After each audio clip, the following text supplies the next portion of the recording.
यहाँ तो आते, बात तो करते, पर किसी ने बात नहीं किया। हम कहते चलो आप किसी गवर्नमेंट जॉब सबको नहीं दे सकते, 1.5 से 2% गवर्नमेंट जॉब है, पर प्राइवेट सेक्टर क्या है वैसा? अगर मैं यूपीएससी का एस्पिरेंट हूँ, अगर मुझे गवर्नमेंट जॉब नहीं मिलती है, मेरे पास नॉलेज है, क्या प्राइवेट सेक्टर ऐसा है जहां मैं जाके कर सकूं? लोग 15,000 20,000 कमाने के लिए गुजरात जाते हैं, मुंबई जाते हैं। क्या हमारे यहाँ, हम अगर छोटे शहर में आता हूँ बनारस से, क्या बनारस में रह के मैं 30,000 की जॉब कर सकता हूँ? नहीं है ऐसा प्राइवेट सेक्टर। गवर्नमेंट सेक्टर हम कह रहे हैं किसी को नहीं दे सकते हो। और उसके बाद अगर बच्चे नॉर्मल प्रोटेस्ट, किसी के पास हथियार नहीं है, हम नॉर्मल बैठे थे, आप आके आंसू गैस छोड़ रहे हो, लाठी चार्ज कर रहे हो। हम भी किसी के बेटे हैं, आपका भी किसी का बेटा होगा। आपके नेता चले गए, उनके बच्चे जाके पढ़ रहे हैं विदेश में, हम यहाँ हैं। अब भाई अकाउंटेबिलिटी कौन देगा? कौन कहेगा? किससे हम जाके मांगे? आपको चूज किया भाई साहब, तो आपसे ही तो ही मांगेंगे ना अकाउंटेबिलिटी। हम किसी और से तो, अब आप नेहरू से तो नहीं मांगने जाएंगे, हम अमेरिका तो नहीं मांगने जाएंगे।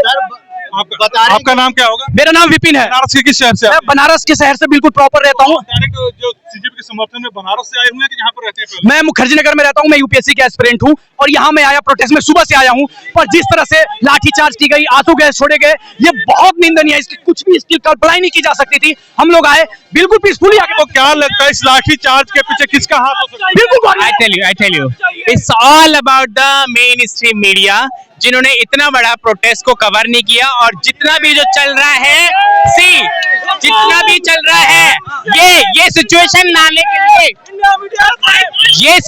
लाने के लिए सारा जो प्रोपेगेंडा है मीडिया का है। आज मीडिया उनके सपोर्ट में नहीं होती तो ये बच्चों का प्रोटेस्ट नहीं होता। इन मीडिया की वजह से ही, इन दलालों की वजह से ही ये बच्चे आज रोड पे उतरे हैं। मैं एक ट्रांस महिला, जिसको मुझे कभी एजुकेशन को मेन स्ट्रीम में हमें तो लाया ही नहीं गया, उसके बाद मैं यहाँ पर आई और उसके बाद मैंने देखा कितने हजारों बच्चे अपने घर से आए हुए हैं, कितने अपने परिवारों को छोड़कर, कितने बच्चों की यहाँ पे बहुत ज्यादा चोटें लगी, कितनी महिलाओं को अभद्र तरीके से उनको उठाया गया। जिस तरीके से दिल्ली पुलिस ने यहाँ पे उनके साथ मॉलेस्टेशन किया, जिस तरीके से कपड़े भी फाड़े, ये क्या तरीका है? डेमोक्रेसी का पूरा मजाक बनाया हुआ है इन लोगों ने। और एक चीज सर, सीखे देख लीजिए आप, कितने लोगों को चोट आई है। देखिए क्या चल रहा है हमारे देश में, क्या चल रहा है हमारे देश में। मोदी जी, हम ही लोगों ने आप लोगों को बिठाया था ना इस पेडेस्टल पे। आप राम की नाव पे चुनाव करके आए थे ना हमारे देश में, और हमारे राम को साथ साथ हमारे बच्चों की शिक्षा को भी आप लूट के लगे। ठीक है, कितने घोटाले आप दिखाओगे? आप एक basic right, we are tax payer, हम लोग बेसिक, हाँ, हम एक बेसिक राइट एजुकेशन, जो कि हर कंट्री के लिए एक बेसिक मूवमेंट है ये, ठीक है, जिनको एक बेसिक फंडामेंटल राइट है हमारा, वो तक आप दे नहीं पा रहे। इन बच्चों का हक छीन रहे हैं। हमारा तो आपने कभी हक तो दिया ही नहीं, इन बच्चों के लिए तो आप कुछ करते हैं।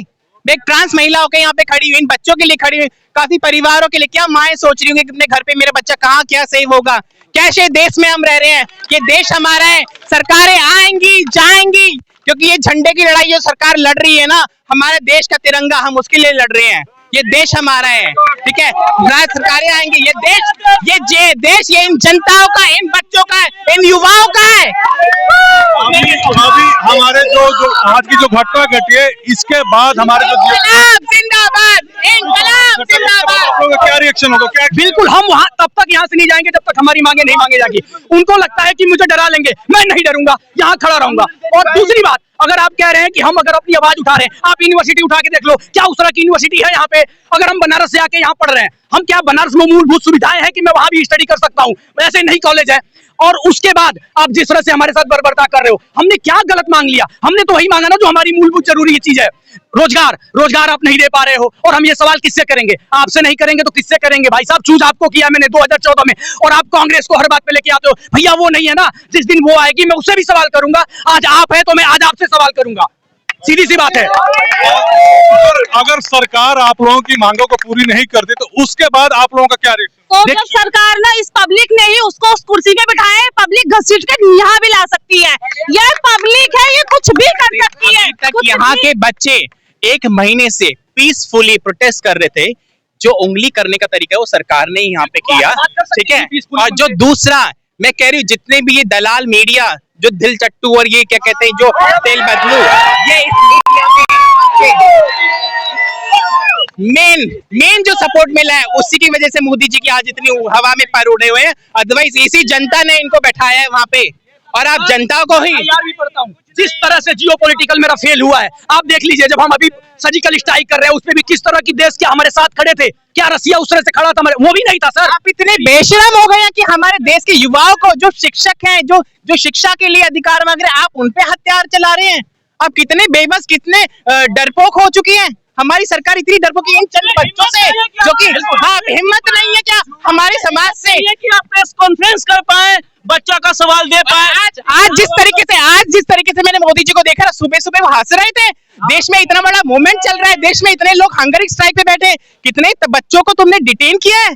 आप एग्जाम पे तो मन की बात करते हैं, और ये मेलोडी के नाम पे, मन की बात नहीं चाहिए। मेलोडी के नाम पर आप हमारे देश का, मेलोडी के नाम पर आप हमारे देश का, हमारे इन युवाओं का हक खा रहे हैं, युवाओं का पैसा खा के आप मजे उड़ा रहे हैं मेलोडी के नाम पर, विदेशों में जाके। कह सकते हैं, अगर 1 महीने से वास्तु सर बैठे तो वहाँ पे आके आपने बात क्यों नहीं किया, आपने क्यों नहीं उसकी सुलझाया उस चीज को, पर आप नहीं चाहते थे, क्योंकि आपको करना ही नहीं है। आप चाहते हैं कि हम रोड पे आए, आप चाहते हैं कि आप रियलिटी वही है ना कि आप खुद, ये सर मैं बता दूं, ये खुद अपने लोगों को भेज कर इस प्रोटेस्ट को खराब करना चाहेंगे, ये रियलिटी है। हम लोग नहीं करेंगे सर, हम इतने मजबूत। शतरंज के चाल में ना प्यादे हमेशा मारे जाते हैं, और जो प्यादा बच जाता है ना, वो मोदी है जो लास्ट घाट में पहुंच